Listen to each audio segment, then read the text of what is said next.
Hello, everybody. Welcome to Thursday's solo episode. Still trying to get used to this whole setup.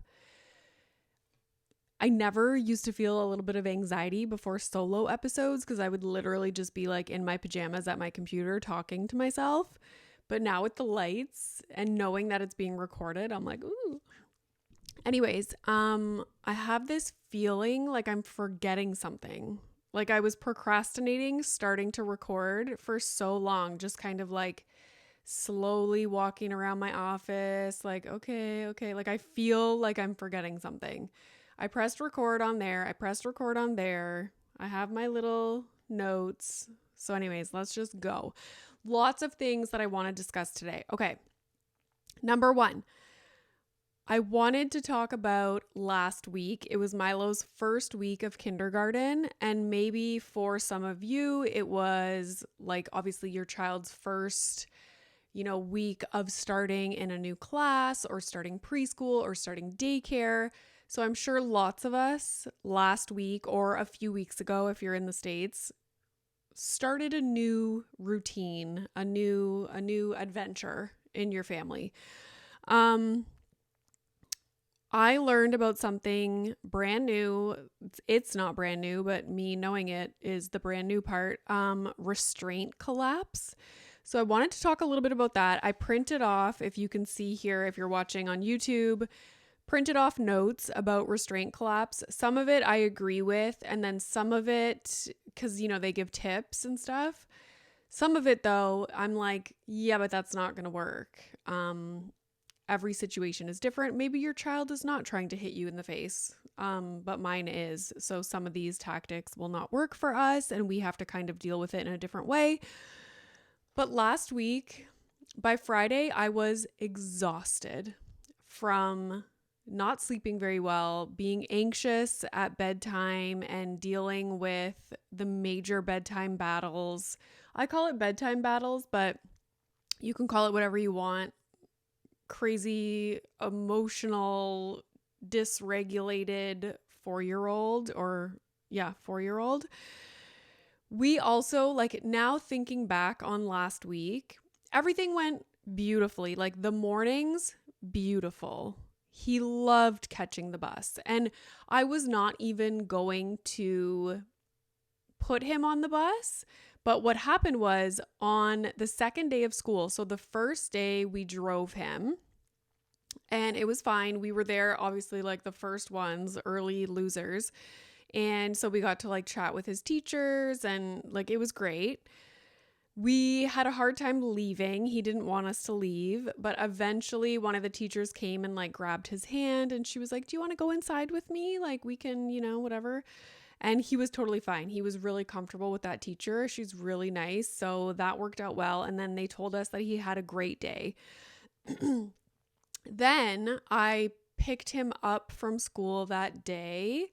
That went totally fine. And the second day he was going to be starting the after school program. And if you follow me on Instagram on my stories, I was explaining how I felt emotional about that and just questioning everything and literally to the point where I'm like, should I be homeschooling? This is such a big transition. I just felt overwhelmed and oh my God, is this the right thing to do? And should I not be putting him in the after school program? And what it is for us, there's 2 kindergarten and senior kindergarten classrooms side by side, and they share an outdoor yard area. And so after school, all the kids that stay after school, which there's quite a lot, they do activities with them and they have a snack and they play outside until parents go and pick them up. So the school day ends much earlier than the typical work day. So that is why these programs exist. So we were like, yeah, for sure. He's used to being at his daycare all day. So I'm like, it's not going to be that big of a difference. He gets to just play with his friends and then I'll go pick him up whenever I'm ready to go pick him up. But obviously, because of what I do, I work for myself. I make my own schedule. You know what I mean? And so in my mind, I'm like, oh my God, should I be putting him in the after school program? maybe I should just go pick him up when school ends at 3:30, or have him take the bus home, and like we can like spend time together instead of me doing work. And do you think my husband ever had that thought? No, never, not a chance. But because I'm a mom and I have these, like on Instagram, everybody was like, why are you feeling like explain more? Like, why are you feeling like you're questioning everything and like the after school program? That's why, because it's like these irrational, silly thoughts like, oh, like maybe I should just, homeschool him. Like that's literally what was going through my mind. Like, and at the same time, I was like, at first I was excited for him to take the bus. I took the bus my whole life. And then once it got to the time for him to take the bus, I was like, oh my God, no, like it's too big of a deal. Like I'll just drive him.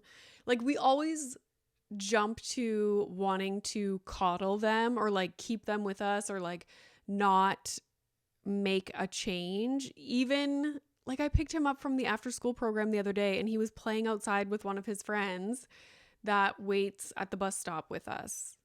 And I was like, he was having so much fun. And a lot of benefits of the after school program too is that it's very unstructured. So it's like unstructured playtime with their peers as opposed to like very structured and following instructions and stuff.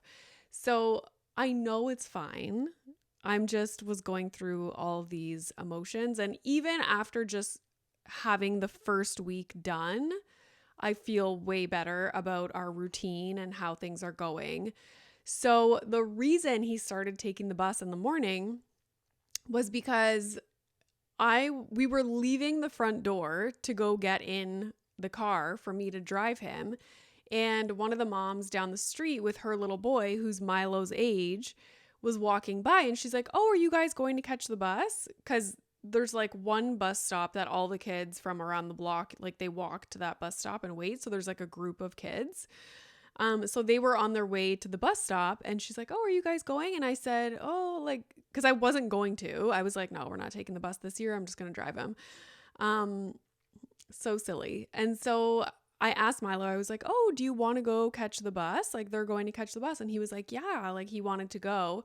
So we went, waited at the bus stop. It was the cutest thing ever. There's lots of little kids and they're all like, this little girl came up to me and she's like, or to Milo was like waiting with me and she comes up to him and she's like, the school bus is really fun. You're going to love it. Like sometimes we get to play games or we sing songs. You get to sit next to somebody. Like it was the cutest thing ever. So now that's our routine. Every morning we walk, a few minutes down the road to the bus stop. All the kids are there.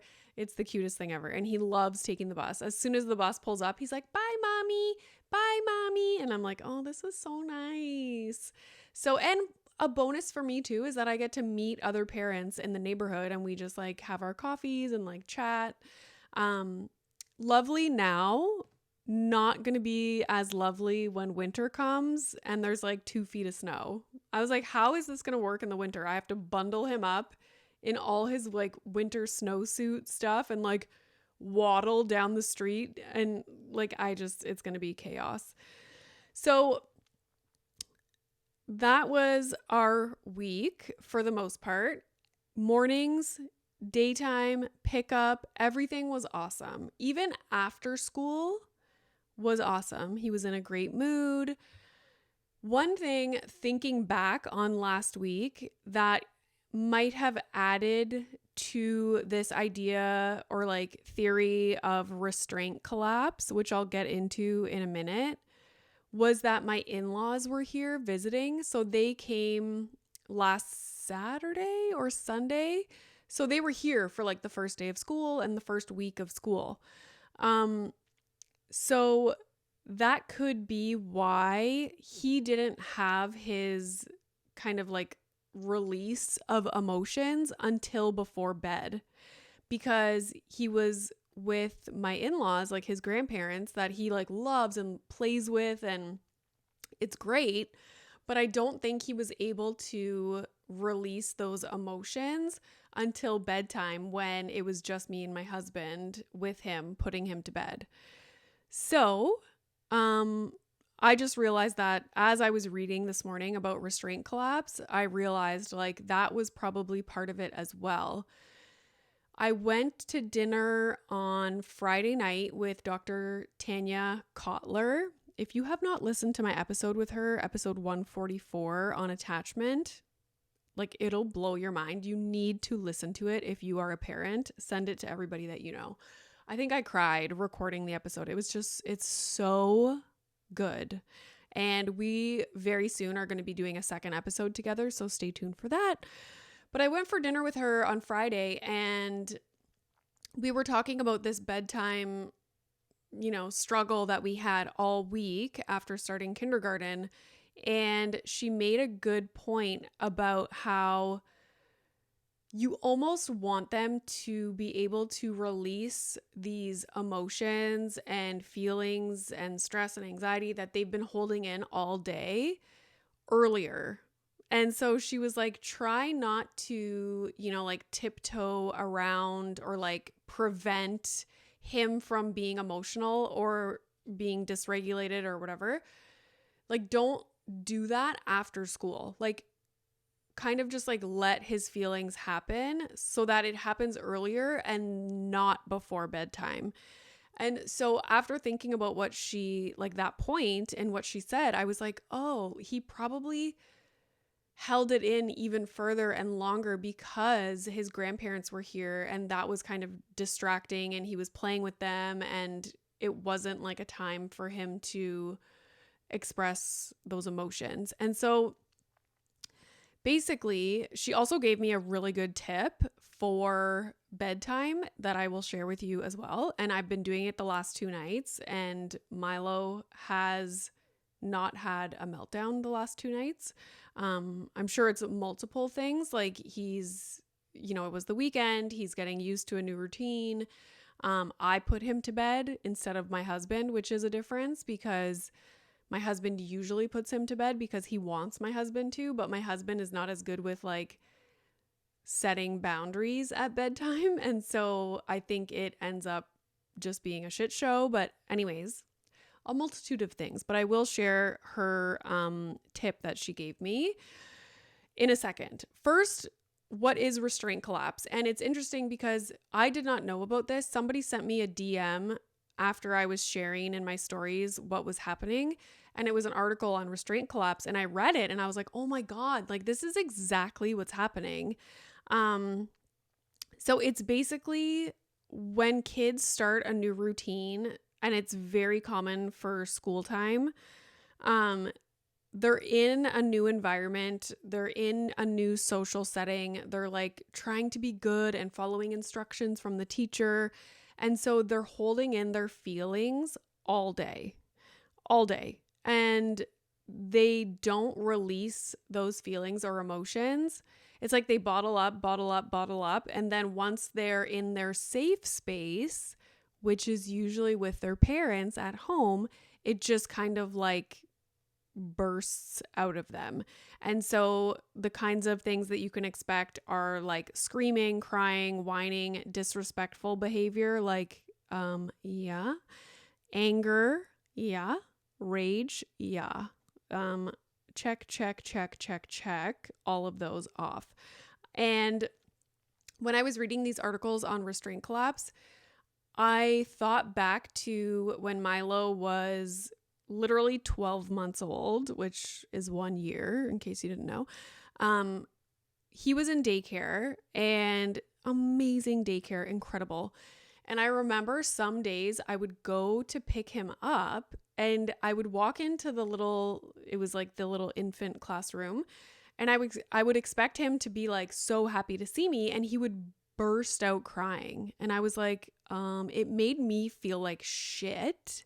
And I was like, oh my God, like you expect them to be happy. And it was the reverse. And I remember the teacher pointed out that like, you're his safe person. So he's been bottling up like emotions. Maybe he's anxious, and then finally he sees you and he just kind of breaks down. It's similar to like as adults, we do the same thing. Like think about if I have like a terrible day or something bad happens, or like I've been dealing with like meltdowns and like trying to, you know, get Milo to bed or whatever. And then if my husband is like I'm upset and my husband like, you know, puts his hand on my back and is like, "Are you okay?" Like that, I'll just like burst out crying because I'm like, I don't know, it's just weird. It's like you bottle things up, or you're like, "Oh, I don't have to cry. I don't, you know, need to, I'm just like upset or whatever." But then if somebody that you care about, if it was a stranger, I'd be like, "Oh no, I'm fine." Yeah. But if it's like my mom or like my friend or like my husband, I'm like instantly start bawling. So it's the same kind of thing. It's like your safe people are the ones that you're going to like release these emotions onto. So yeah, that's restraint collapse. It makes perfect sense. Don't know why I've never heard of it until recently. And one thing they mentioned in this article is like the difference between a tantrum versus a meltdown.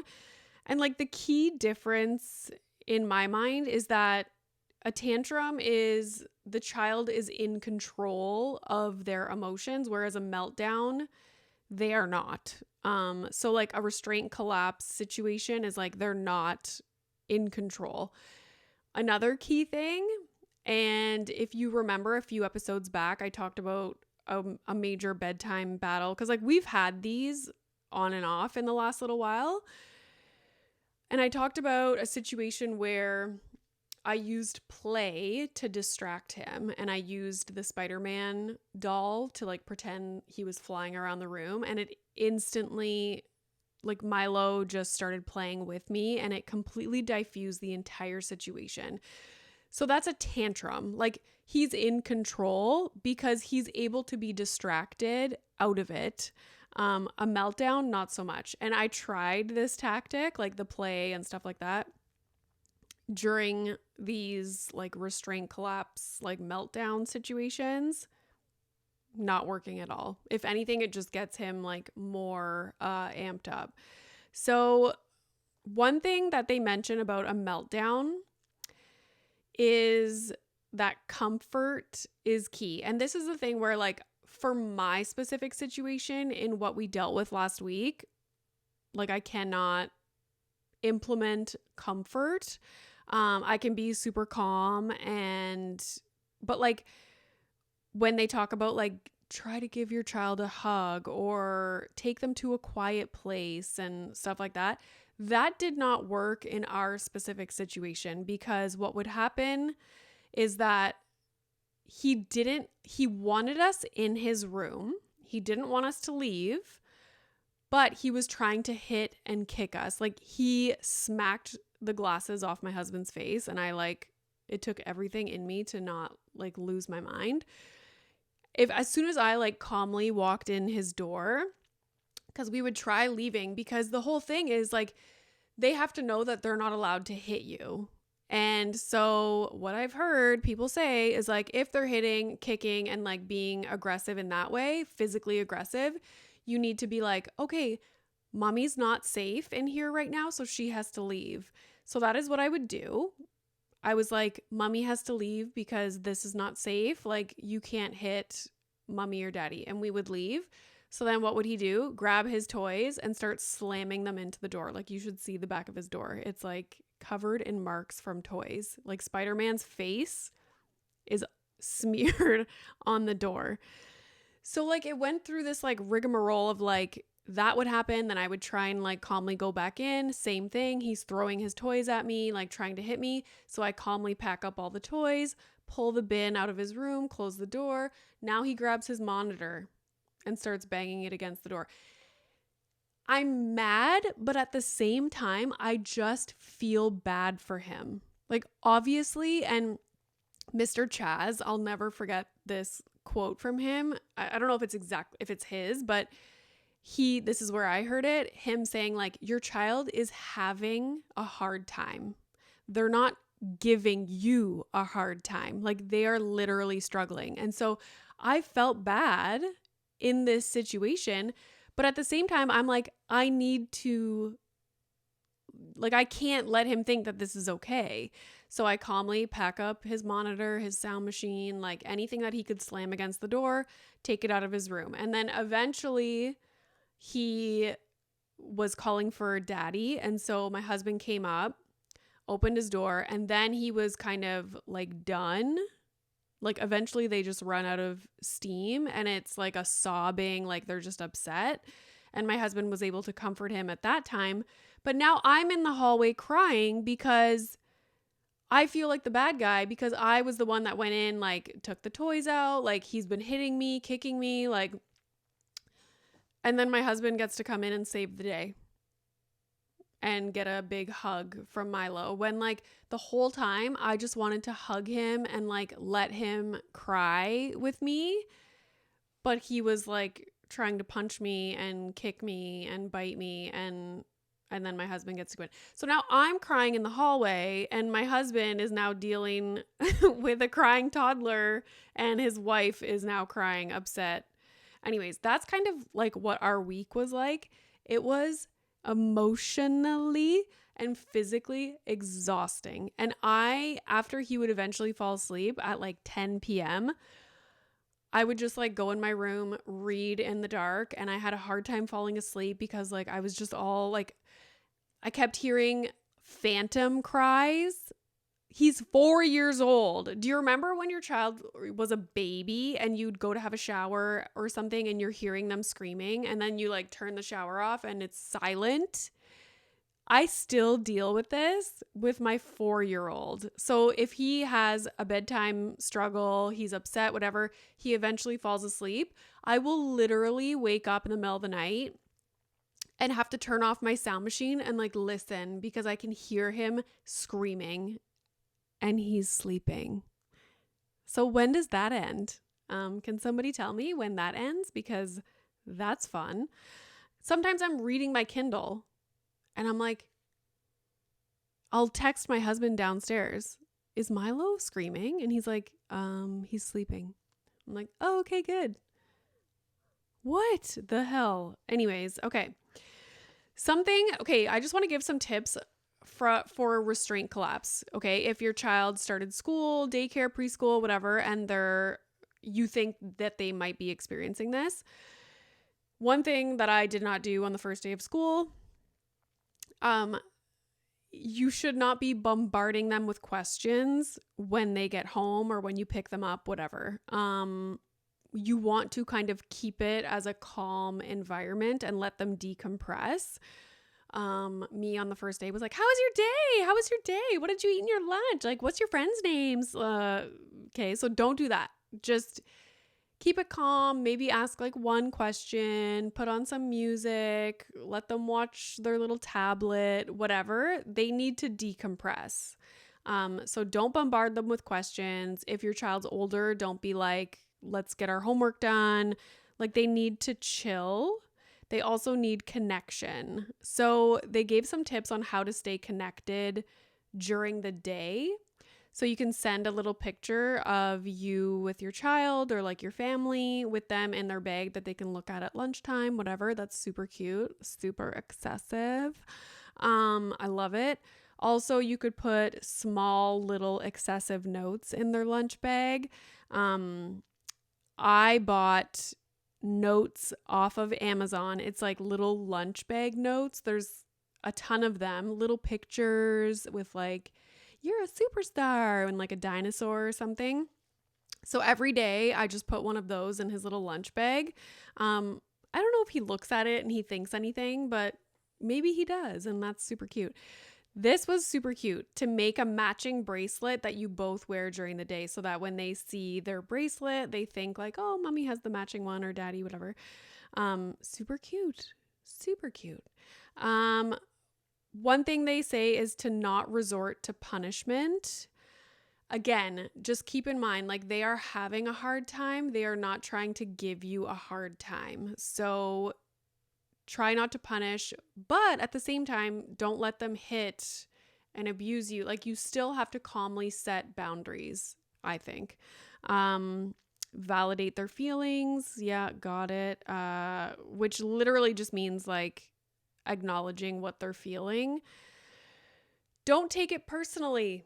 I have a hard time with this one because when you are obsessed with your child, you love them so much, and they, for like an hour, are just like traumatizing you, trying to hit you, like punch you, kick you. You're just like, oh my God, like an hour ago we were snuggling, sharing a snack, giving kisses. Like, it's hard to not take it personally, but my husband is good at that. I don't think he takes it personally, but I'm like, afterwards, like I'll start to cry. Like I just get upset.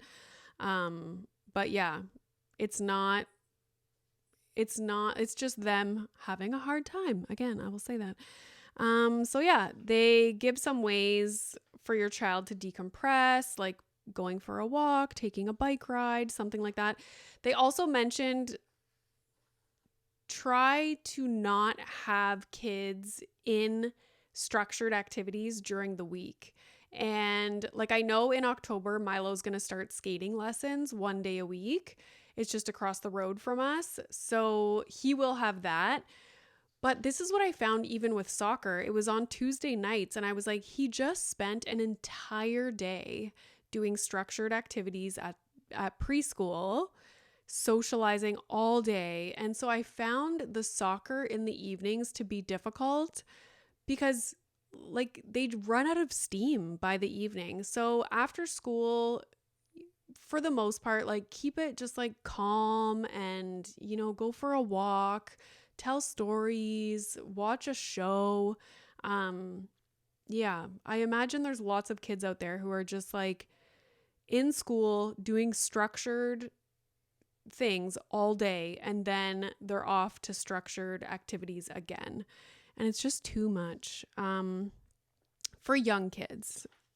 Me as in high school, like fucking structured activities 24/7. All right, so that's that on that. There's some more. How much time do I have left here?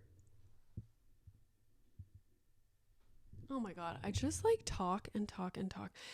I literally could have a podcast every day because I go through things and I have these things that I want to talk about multiple times a day. And I'm like, I have to like write notes to make sure I remember to talk about it on the solo episode. But like, I try to keep these ones a little bit shorter.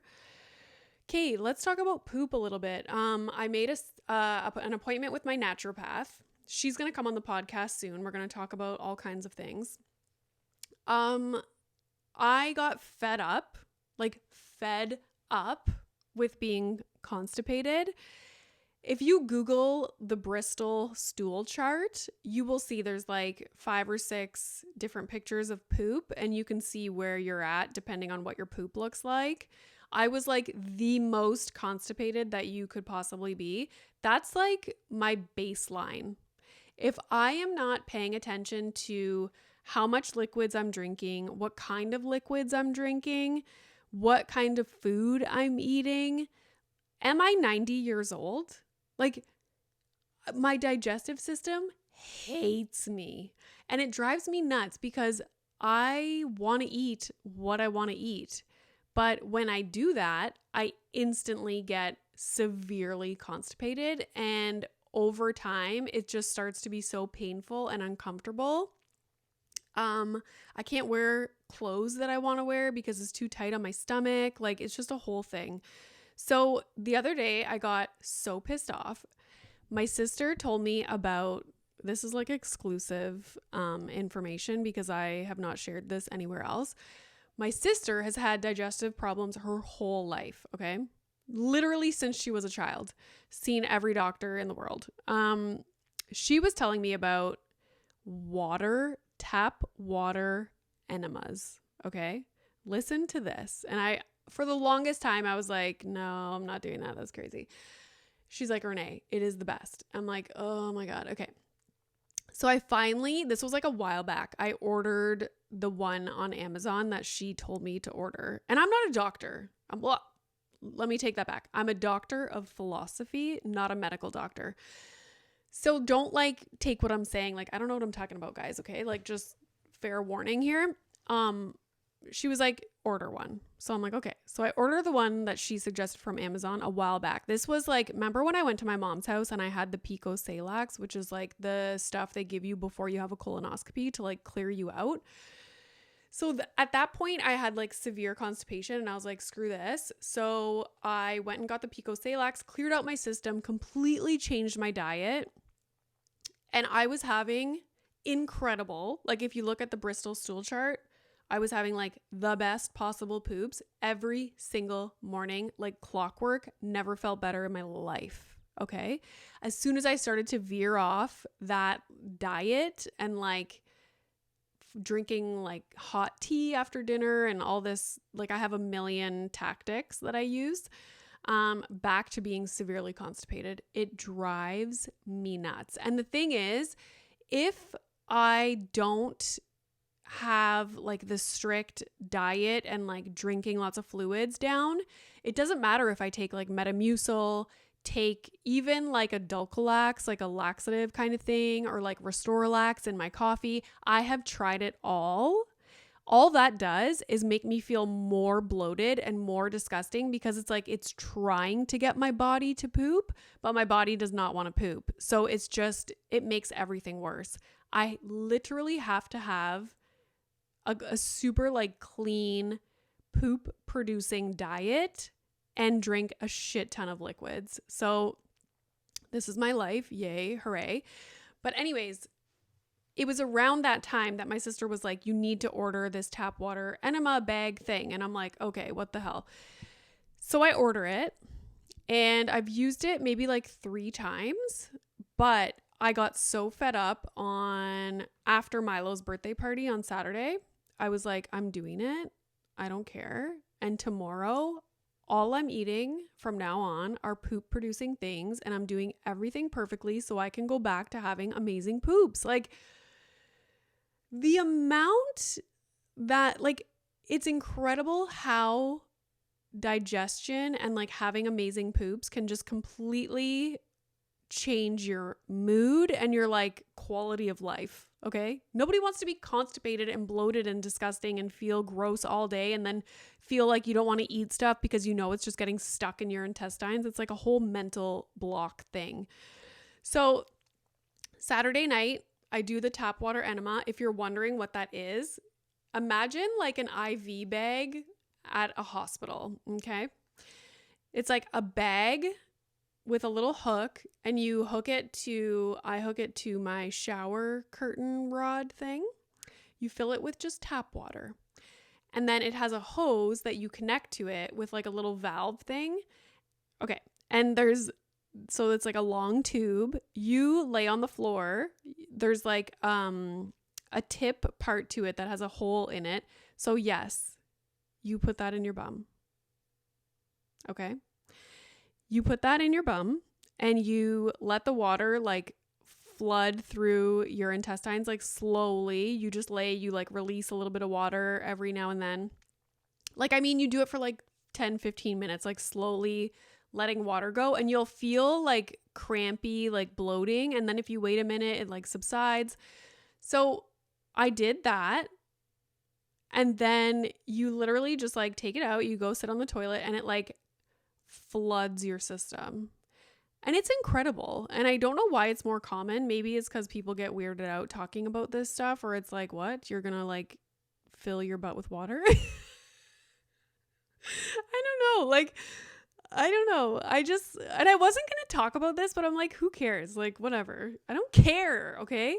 So you do that, totally flushes out your system. And it's like, it's better than taking a pill that's going to like overstimulate your colon and just like give you diarrhea. It literally just like flushes out your intestines. Like this should just be a common normal thing. Similar to like, you know, people go for colonics. I'm sure it's similar to that, but you're just kind of like doing it yourself in your bathroom. I don't know. Anyways, again, I'm not a doctor, okay? This is just what I have done. And so I flushed myself out on Saturday, started my new diet, which consists of lots of like veggie lentil soups. I swear to God, my body just wants me to eat soup.